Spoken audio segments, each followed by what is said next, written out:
ഇവിടെ സാക്ഷിയാകാൻ എനിക്ക് സാധിച്ചതിൽ ഞാൻ തിരുകുമാരനോടും മാതാവിനോടും ഞാൻ പ്രത്യേകം നന്ദി അറിയിക്കുകയാണ്. എൻ്റെ കുഞ്ഞിന് വേണ്ടിയാണ് ഞാൻ സാക്ഷി പറയുന്നത്. കുഞ്ഞിന് ക്യാൻസർ ആയിരുന്നു. എനിക്കൊരു മോളാണുള്ളത്. കല്യാണം കഴിഞ്ഞ് 3 വർഷത്തിന് ശേഷം ഉള്ള ആളാണ്. 2023 ജൂലൈയിലാണ് ഞങ്ങൾ അറിയുന്നത്. മെഡിക്കൽ കോളേജിൽ ചെന്നപ്പോഴാണ് അറിയുന്നത് കുഞ്ഞിന് ക്യാൻസർ ആണെന്നുള്ള വിവരം അറിയുന്നത്. ഞങ്ങൾക്കത് താങ്ങാവുന്നതിലും അപ്പുറമായിരുന്നു. മെഡിക്കൽ കോളേജിൽ ഞങ്ങൾ പോയി ബയോപ്സി ചെയ്തു. കണ്ണിനായിരുന്നു കുഞ്ഞിന് പ്രശ്നം. ഇവർ ബയോപ്സി ചെയ്തിട്ട് അതിൻ്റെ റിസൾട്ട് തരാൻ താമസിച്ചു. ഞങ്ങളെന്നും കുഞ്ഞിനെ കൊണ്ട് എല്ലാ ബുധനാഴ്ചയും ഞങ്ങൾ ആശുപത്രി ചെന്നിട്ട് അവർ പറയും ബയോപ്സിയുടെ റിസൾട്ട് കിട്ടിയില്ല എന്ന് പറയും. ഞങ്ങൾ എന്നിട്ട് കുഞ്ഞിനെയും കൊണ്ട് തിരിച്ചു പോരും. അപ്പോഴും കുഞ്ഞിൻ്റെ വലത് കണ്ണിനായിരുന്നു രോഗം കൂടുതൽ. കണ്ണിൻ്റെ കൃഷ്ണമണി വലുതായിക്കൊണ്ടിരിക്കുകയാണ്.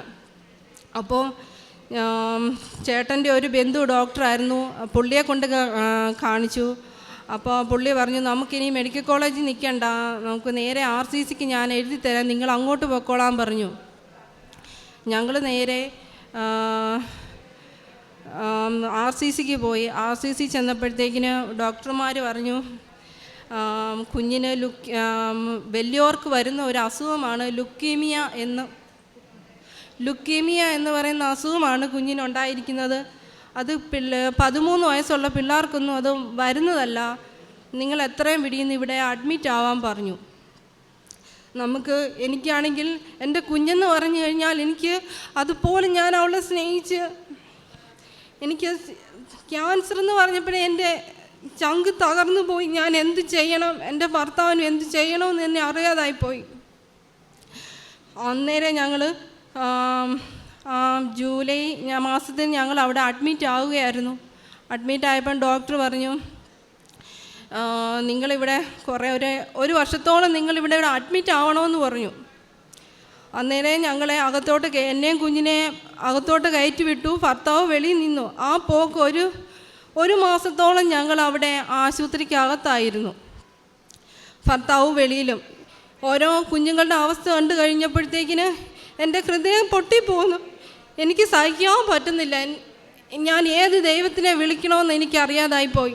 അങ്ങനെ ഞാൻ ഒരുപാട് കരഞ്ഞ് എൻ്റെ കുഞ്ഞിനെ ബോൺമാരെ ചെയ്തുകൊണ്ട് വരുമ്പോഴത്തേക്കിന് എനിക്ക് സഹിക്കാൻ പറ്റിയില്ല. സ്ട്രെച്ചറെ കൊണ്ട് കിടത്തിക്കൊണ്ട് വന്നപ്പോഴത്തേക്കിന് എനിക്ക് പറഞ്ഞറിയിക്കാൻ വയ്യാത്ത വിഷമമായിരുന്നു. അപ്പോൾ ഞാൻ അവിടെ ഇരുന്ന് കരഞ്ഞപ്പോൾ എൻ്റെ അടുത്തുള്ള കുഞ്ഞുങ്ങളുടെ അമ്മമാർ പറഞ്ഞു, വിഷമിക്കണ്ട, സാരമില്ല, നമുക്ക് കലവൂർ ഒരു കൃപാസനമുണ്ട്, അവിടെ ചെന്ന് നിങ്ങൾ പ്രാർത്ഥിച്ചു കഴിഞ്ഞാൽ നിങ്ങളുടെ കുഞ്ഞിൻ്റെ അസുഖം മാറിവെന്ന് പറഞ്ഞു. അതുപോലെ തന്നെ എൻ്റെ ചേട്ടത്തിയാരെ ഞാൻ വിളിച്ചു പറഞ്ഞപ്പോൾ ചേട്ടത്തിയാർ പറഞ്ഞു, നീ മാതാവിനെ ഓർത്ത് നിൻ്റെ മടിയിൽ കുഞ്ഞിനെ കിടത്തിയിട്ട് പ്രാർത്ഥിക്കാൻ പറഞ്ഞു. ഞാൻ അങ്ങനെയും ചെയ്തു. അപ്പോൾ ഡോക്ടർമാർ വന്ന് പറഞ്ഞു, കുഞ്ഞിനെ നമുക്ക് രക്ഷപ്പെടുത്താൻ പറ്റുന്നിടത്തോളം നമുക്ക് രക്ഷപ്പെടുത്താൻ നോക്കാം എന്ന് പറഞ്ഞു. പിന്നെ ഞങ്ങളുടെ റൂമിൻ്റെ തൊട്ടടുത്തുണ്ടായിരുന്ന രജിതയെന്ന് പറഞ്ഞൊരു ചേച്ചി പറഞ്ഞു, അനു നമുക്കെല്ലാവർക്കും കൂടെ കൃപാസനത്തിൽ പോകാം. ഞാൻ പറഞ്ഞു, ശരി ചേച്ചി, കുഞ്ഞിൻ്റെ രോഗം മാറാൻ വേണ്ടി ഞങ്ങൾ എവിടെ വേണേലും പോകാം എന്ന് പറഞ്ഞു. അങ്ങനെ ഞങ്ങൾ 5 കൂട്ടരായിരുന്നു ആ വീടിൻ്റെ അവിടെ താമസിച്ചുകൊണ്ടിരുന്നത്. ഞങ്ങൾ ചേട്ടന്മാരെല്ലാം കൂടെ 5 പേരും കൂടെ കൂടി ഇവിടെ കൃപാസനത്തിൽ വന്ന് ഉടമ്പടി എടുത്തതിന് ശേഷം നേരത്തെ കീമോയും റേഡിയേഷനും ഒക്കെ എടുത്തപ്പോഴും കുഞ്ഞിന് മരുന്നിനോട് പ്രതികരിക്കാൻ പറ്റാത്ത അവസ്ഥയായിരുന്നു. ഈ ഉടമ്പടി എടുത്ത് വന്നതിന് ശേഷം കുഞ്ഞിന് അതിനോട് പ്രതിഫലിച്ചു. കുഴപ്പങ്ങളൊന്നും ഉണ്ടായില്ല. നല്ല രീതിയിൽ കുഞ്ഞിന് മരുന്നിനോട് പ്രതികരിക്കാൻ പറ്റി. ഒരു 9 മാസത്തോളം ഞങ്ങൾ RCCയിൽ താമസിച്ചു. പിന്നെ എൻ്റെ മാതാവ് ഒരിക്കലും ഞങ്ങളെ കൈവിടില്ല എന്നുള്ളൊരു ഒത്തിരി അനുഭവങ്ങൾ മാതാവ് ഞങ്ങൾക്ക് കാണിച്ചു വന്നു. ഉടമ്പടി വസ്തുക്കൾ കുഞ്ഞിന് കൊടുത്തു. കുഞ്ഞിൻ്റെ നെറ്റിയിലും ഒക്കെ ഞാൻ കുരിശ് വരച്ചു കൊടുക്കും. കണ്ണിൻ്റെ അവിടെ ഞാൻ കുരിശ് വരച്ചു കൊടുക്കുമായിരുന്നു. തൈലം എല്ലാം തേച്ചു, ഉപ്പും എല്ലാം കൊടുത്തിരുന്നു. ഒരു ദിവസം അവൾ എന്നോട് പറഞ്ഞു, മാതാവിനെ അമ്മേ ഞാൻ കണ്ടു എന്ന് പറഞ്ഞു. ഞാൻ എപ്പോൾ മോനെ കണ്ടേന്ന് ചോദിച്ചവൻ പറഞ്ഞു, അമ്മേ ഈ വയ്യാത്ത കണ്ണിൻ്റെ അവിടെ വന്നു അമ്മ എന്നെ തലോടി. ഒരു വെള്ള വസ്ത്രം ധരിച്ച് ഒരു സുന്ദരിയായ ഒരു അമ്മ വന്ന് എൻ്റെ കണ്ണിൻ്റെ അവിടെ വന്ന് നിൽക്കുന്നു എന്ന് അമ്മയെ പറഞ്ഞു. ഞാൻ പറഞ്ഞു, മോനെ നമുക്ക് മാതാവിനെ മുറുക്കെ പിടിക്കാം, മാതാവ് അനുഗ്രഹിക്കും, നമ്മളെ അനുഗ്രഹിക്കും എന്ന് പറഞ്ഞു. അതിനുശേഷം ഒരുപാട് പ്രാർത്ഥിച്ചു മാതാവിനെ. മാതാവേ എൻ്റെ കുഞ്ഞിനെ കൈവിടരുത്, എനിക്ക് ആരുമില്ല, വേറൊരു കുഞ്ഞുങ്ങൾ എനിക്കില്ല. എന്നാന്ന് ചോദിച്ചാൽ കല്യാണം കഴിഞ്ഞ് 3 വർഷം കഴിഞ്ഞുള്ളതാണ് എൻ്റെ കുഞ്ഞ്. എൻ്റെ കുഞ്ഞിന് ഒരാപത്തും വരുത്തരുതെന്ന് ഞാൻ പ്രാർത്ഥിച്ചു. ഞാൻ അവൾ കാണാതെ ഒരുപാട് ബാത്റൂമുകളിലെല്ലാം കയറി കരഞ്ഞു വിഴിഞ്ഞ് നടക്കും. എനിക്കൊരു മെൻ്റൽ വരുന്ന പോലുള്ള അവസ്ഥയായിരുന്നു എനിക്ക്. അതെല്ലാം മാതാവ് എനിക്ക് മാറ്റിത്തന്നു. ഇപ്പം കുഞ്ഞിന് മെഡിസിനൊന്നുമില്ല. MRI എടുത്തപ്പോഴത്തേക്കിനും അതിൻ്റെ അകത്ത് ഒരു കുഴപ്പങ്ങളും കാണുന്നില്ല. ഇപ്പം ചെക്കപ്പ് മാത്രമേ ഉള്ളൂ. വർഷത്തിൽ 2 മാസം കൂടുമ്പം കുഞ്ഞിനെ കാണിച്ചാൽ മതി, വേറൊരു കുഴപ്പവും അവൾക്കില്ല. ദൈവം മാതാവ് ഒരുപാട് എന്നെ ഞങ്ങളെ സഹായിച്ചു. ഒരുപാട് എൻ്റെ മാതാവിന് ഒരുപാട് നന്ദി. എനിക്കിതേ പറയാനുള്ളൂ. ഒരുപാട് നന്ദി. ഹൃദയം നുറുങ്ങിയവർക്ക് കർത്താവ് സമീപസ്ഥനാണ്, മനമുരുകിയവരെ അവിടുന്ന് രക്ഷിക്കുന്നു. 34-ാം സങ്കീർത്തനം 18-ാം തിരുവചനമാണ്.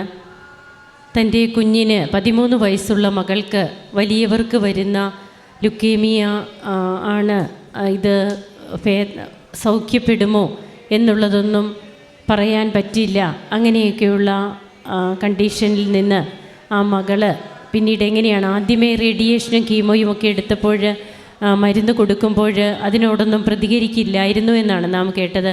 ഉടമ്പടി എടുത്തതിന് ശേഷം മരുന്നുകളോട് പ്രതികരിക്കുവാൻ തുടങ്ങി. പിന്നീട് ഏറ്റവും നല്ല രീതിയിൽ ആ കുഞ്ഞിന് സൗഖ്യം ലഭിച്ചു. ഉടമ്പടി നേർച്ച വസ്തുക്കൾ ഉപയോഗിച്ചിരുന്നു. അങ്ങനെ MRI റിപ്പോർട്ട് വരുമ്പോൾ കുഞ്ഞിന് ഇപ്പോഴിങ്ങനെ ഒരു അസുഖമേ ഇല്ല എന്നുള്ള റിപ്പോർട്ടുമായിട്ടാണ് ഈ മക്കൾ പിന്നീട് ഹോസ്പിറ്റലിൽ നിന്ന് ഡിസ്ചാർജ് ആകുന്നതും ഇപ്പോഴിവിടെ വന്ന് സാക്ഷ്യം പറയുകയാണ്. നമുക്ക് ജീവിതത്തിൽ നമ്മെ കണ്ണിലെ കൃഷ്ണമണി പോലെ കാത്തു പരിപാലിക്കുന്ന ദൈവം, അതായത് തൻ്റെ രോഗബാധിതമായ കണ്ണിൽ കൂടി അമ്മയെ ഞാൻ കണ്ടു, അമ്മ എൻ്റെ അടുത്ത് വന്നു, എന്നെ തലോടി, മാതാവ് എന്നെ ചേർത്ത് പിടിച്ചു. ആ കുഞ്ഞിന് കിട്ടിയ ആ ബോധ്യം, അമ്മ നൽകിയ ആ ഒരു സാന്നിധ്യം തീർച്ചയായും അത് ആ മകളെ സൗഖ്യപ്പെടുത്തി.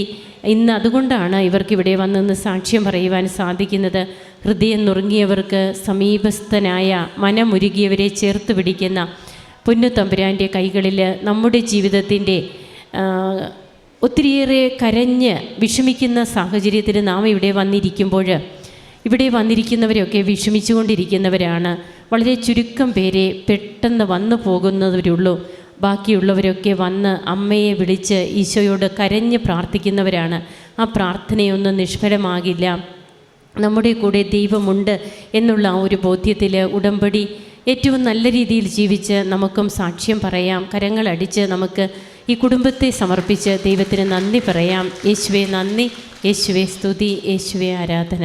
അത്യപൂർവ ദൈവാനുഭവങ്ങൾ ഇനി നിങ്ങൾക്കും സ്വന്തം. ഈ യൂട്യൂബ് ചാനൽ ഇതുവരെ സബ്സ്ക്രൈബ് ചെയ്തിട്ടില്ലെങ്കിൽ ഇപ്പോൾ തന്നെ സബ്സ്ക്രൈബ് ചെയ്യുക. ഈ വീഡിയോ ഇപ്പോൾ തന്നെ നിങ്ങളുടെ സുഹൃത്തുക്കൾക്ക് ഷെയർ ചെയ്തുകൊണ്ട് കർത്താവിൻ്റെ പ്രേക്ഷിതരാകുക.